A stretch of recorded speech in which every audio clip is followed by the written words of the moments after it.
Welcome to the Home Business Podcast with Richard Captain Henderson, publisher of Home Business Magazine, and Sherilyn Colleen, managing editor. This how-to show helps you successfully operate your home-based business. Greetings and welcome to the Home Business Podcast. I'm Richard Captain Henderson, your skipper at Home Business TV. And I'm Lynn, your co-host. Let's gear for C and get underway. The startup world is booming and levels of entrepreneurship have never been higher. Before diving in, today's guest, Mario Peshev, recommends investing in learning what the self-employed experience can be like. You could exchange 40-hour work weeks and a steady paycheck for 60 to 100-hour work weeks, grinding through generating sales, managing staff and vendors, and more. Mario Peshev's no BS take on the startup world challenges the fad around becoming an overnight success and projects reality for the first 6 to 18 months in the startup game. Peshev offers strategic tips to help entrepreneurs mitigate demands and pressures of becoming new entrepreneurs. Mario Peshev is the author of 126 Steps to Becoming a Successful Entrepreneur, a business advisor, and is CEO of Devrix. So, greetings, Mario Peshev. Welcome to the Home Business Podcast. Say hello to our listeners. Hey, everyone. Thanks for having me, and it's a pleasure to be here. Pleasure having you. So, how's it going today in your startup world? Busy as usual. Definitely can't complain, but there's something to learn every single day, which keeps me grinding. So, it is like, as an entrepreneur, it seems like it's something new every day. And you wake up in the morning and you think you're going to do something, and then by the time you get through your emails, it's completely changed. Most definitely. Planning is something, plans were made only to be changed completely. So essentially, whenever I prepare an agenda, backlog at the end of the previous day, I wake up and there's a completely new plan ahead of me. We had that saying in the military, every plan is only good till the first shot is fired. There we go. Okay, so your book, it talks about the dark side of entrepreneurship. Would you consider your book a warning or a reality check? So I do believe that the book is essentially something that beginner entrepreneurs and also entrepreneurs can go through and make sure that they cover all points and that they are ready to take this journey. Essentially, this is one of the very few books out there that isn't all about rainbows and unicorns, but essentially is covering everything that people should learn about, all the grinding, all the hard work, everything else that goes into being an entrepreneur. So if someone goes through the book and says, yes, I'm hungry, I'm ready for this, then they're good to go. Otherwise, if they have any hesitations or whatsoever, they should get back to the drawing board and decide on whether they're prepared or not. Yeah, when I saw your information come in about, this as a podcast show, it really struck with me because so many people just have they wave this false flag on it that it's easy and, things fall into place and they highlight the one person that's an overnight success. But, the reality is it is tough. And that's what I like about your book. It kind of lays out the reality of it. And but it is you will find satisfaction with it. Well, it is true, and one of the surprising things about the book is that I actually don't believe that everyone should become an entrepreneur. It's a whole new way of living. It's way different than actually having a career in the first place, but those who are prepared should definitely take on to that. They should not postpone. They should really get busy planning their venture and learning as much as possible about accounting and legal and marketing and sales and networking and everything else that goes into a business. Yeah, I think it requires an ability to kind of look at all the different parts and then put them together. And some people just don't, they can focus on one part or the other. And, in a business, if you're only good at, customer support service, but you're not good at sales and you're not good at planning, you got to have all those elements to be able to, to operate your own business. And that's one of the common problems for entrepreneurs in the first place. So I have identified two problematic groups of entrepreneurs or people who get into entrepreneurship. The first one are MBA degrees. And they say, well, we know how to manage a business. We know how to start a business and maintain it and make it successful. But essentially, they have no real world experience in pretty much everything. I'm talking about college graduates who haven't spent a decade and actually working on something productive.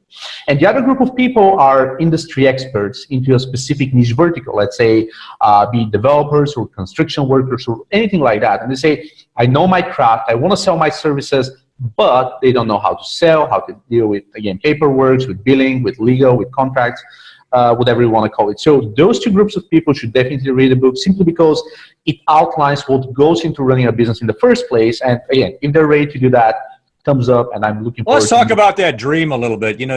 Why do you think many aspiring entrepreneurs are attached to the dream versus the reality of owning their own business? Well, people dream about owning a boat, for example. Nobody's really talking about placing the boat or taxes or oil or construction work or maintenance or anything like that, or any sort of fees to just sail through specific, islands or be like this. So it's pretty much the same about running a business itself. It sounds exciting. You own your own time, your own business, you're the boss, and everything like that. But in reality, even the folks who are really eager to start a business, they know that they should spend the time, that plans don't really fall from the sky, and they should put in the work. But all the media coverage and all the startup websites are really covering only the great stories and the unicorn startups, which is really not helping to bridge the gap between reality and dreams, which again leads I like that term you use, unicorn. Yeah, unicorn startups, yeah. You wake up at 19 and suddenly you have $1 billion in the bank. Yeah, that's how it works in real life. Okay, so what was the darkest moment that you had as a new entrepreneur, and did you doubt your decision at the time? Well, my first startup was a technical one. We were building solutions for WordPress, and we were about to conquer the world with a specific theme that everyone in the universe is going to run. And as you can imagine, our product planning wasn't correct, our estimates weren't correct, our initial budget was wrong, and we spent 9 extra months on top of the initial 4-month MVP phase, only to see that this business isn't really that sustainable in the long run. In addition to that, throughout this period, we had more and more competitors, we had new trends coming in, and our initial business plan has evolved so much that essentially we had to start all over. Now, the good news is that we actually make through it, and we were profitable at the end. So this business was running for a few more years, but I would say that this was a lucky shot. And again, in real world, this isn't something that's likely to happen. Sounds like those kind of delays, they could put some pressures on cash flow. And if you have investors, make the investors a little bit nervous when, you have some delays like that and additional costs getting the business launched. Yeah, investors, and nobody really wants to take a loan out of their parents or significant other or someone else and just say, well, just a couple more weeks, just another month, just another couple months. We've all seen these ads where this is happening, and it's so embarrassing. So it can create some tension and friction at those family get-togethers. Oh yeah, most definitely. You don't want to go to Thanksgiving with this sort of advice. When you're talking about 126 questions on becoming a successful entrepreneur, do you have a favorite chapter and why? I have a chapter about entrepreneurship. And entrepreneurship is being able to apply your entrepreneurial skills within an existing organization. Now you're saying like INTERpreneur? Yeah, it's like INTRApreneur. It's like the opposite of enter, right? So it's like an internal entrepreneur for an organization. So the good news here is that you can actually start as an intrapreneur within an organization, as a, let's say, product owner, as a division manager, as someone else who has the freedom to deal with hiring, with strategy for that department. But at the same time, they have the budgets, they have the additional staff members from different teams, they have mentors, they have investors, everyone else. Essentially, the foundations have already been laid, and it's up to you to move the company in the right direction. So if this is working out, and for whatever reason the company isn't working out, you can just take all those skills and then try to work them into your own business.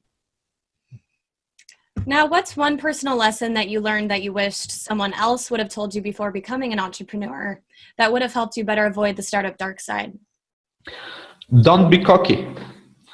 I think that most people, they've read all this advice, and it's, for the most part, it's common sense, right?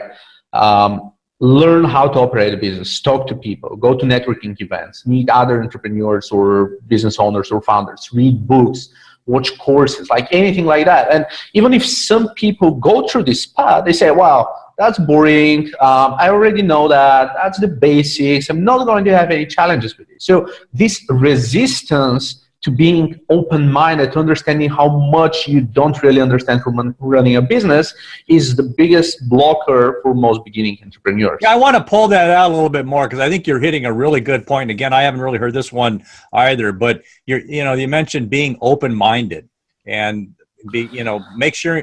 I mean, I think that's probably the most important thing to being a successful entrepreneur, because I think, by being open, you'll better see all those different points that come together in a successful business. And then also, being, I think that kind of tempers that arrogance you might have, thinking it's just going to happen easily. Yeah, I couldn't agree more. Again, the more you know, the more you realize you don't know. And people who haven't really dived into any sort of business endeavors, they simply can't realize how broad the gap is and how much there is to learn and just get experience that. Mm-hmm. And they say, well, I know the basics. Everyone can do marketing. Everyone can do sales. Like, everyone is pretty much doing that. It's almost like everyone knows politics and everyone knows baseball, right? But to the core of that, the difference between someone who's watching baseball on national TV and someone who's actually making tens of millions from baseball, well, the gap is striking. Yes, that's good points on reviewing it and understanding what's going on. And it's just kind of a lifelong journey. It's funny to hear that point. When I was a teenager, I knew everything.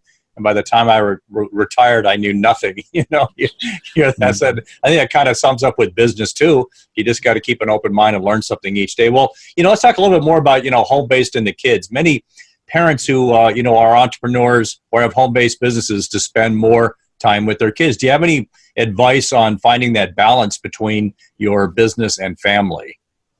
So I do think that this is one of the core reasons that entrepreneurship exists and it's so popular. There are simply too few opportunities for parents to spend enough time with their kids before they get back to work. And remote working opportunities aren't that popular yet. That's one of the reasons why the IT ecosystem is evolving so quickly, because it allows for more and more and more remote work. I definitely believe that parents and who are spending time equally with their kids and trying to make a living out of their own business, they should be praised more. There should be more stories about them. I've seen success stories like this. I've worked a lot from home. I have a 19-month-old kid as well. And this is definitely something that we should talk more about.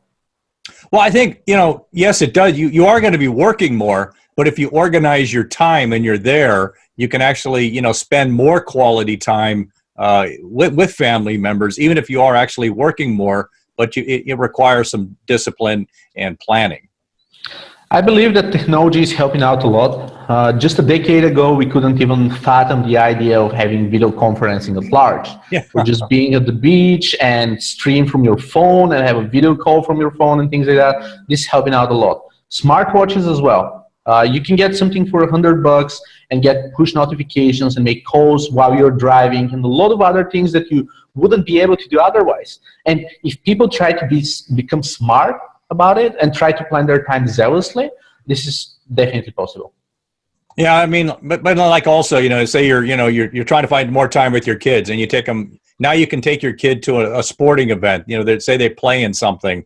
They're playing basketball or something. You could be sitting up in the stands and, like you're saying, using technology to keep connected with your business and spending time with your family. So it can be easier to find that balance. Precisely. Yeah. Mario Peshev, this has been a great discussion on avoiding the dark side of entrepreneurship. Do you have any final points you'd like to share? So all I have to ask is, please try to understand the bigger picture of entrepreneurship. If you don't believe me, if you don't believe the book, just try to find other people, even freelancers or consultants or solopreneurs, other people who have founded their own businesses. Just talk about their first 6 months, about their first year. See how long it took them to break even. See how much time they spent in order to make it work. And once you've gathered some opinions, and if this is something that you're willing to invest into, then I'm looking forward to seeing you on the other side. Understand the difficult realities. Well, Mario Peshev, thank you for being such a great guest on the Home Business Podcast. Thanks again for having me. Thank you so much. To learn more about Mario Peshev and his 126 steps to becoming a successful entrepreneur, visit mariopeshev.com or our website for more information on guests. Thanks for joining us in this episode of the Home Business Podcast. Share your feedback with us on Facebook, Twitter, Instagram, and at our website, homebusinessmag.com. Visit the website for information on advertising. Subscribe to our newsletter. Please visit our sponsors. For more information, visit homebusinessmag.com or the expo at homebusinessexpo.com. I'm Richard Captain Henderson saying anchors away. We'll talk with you soon. Until then, Make it a great home-based biz day.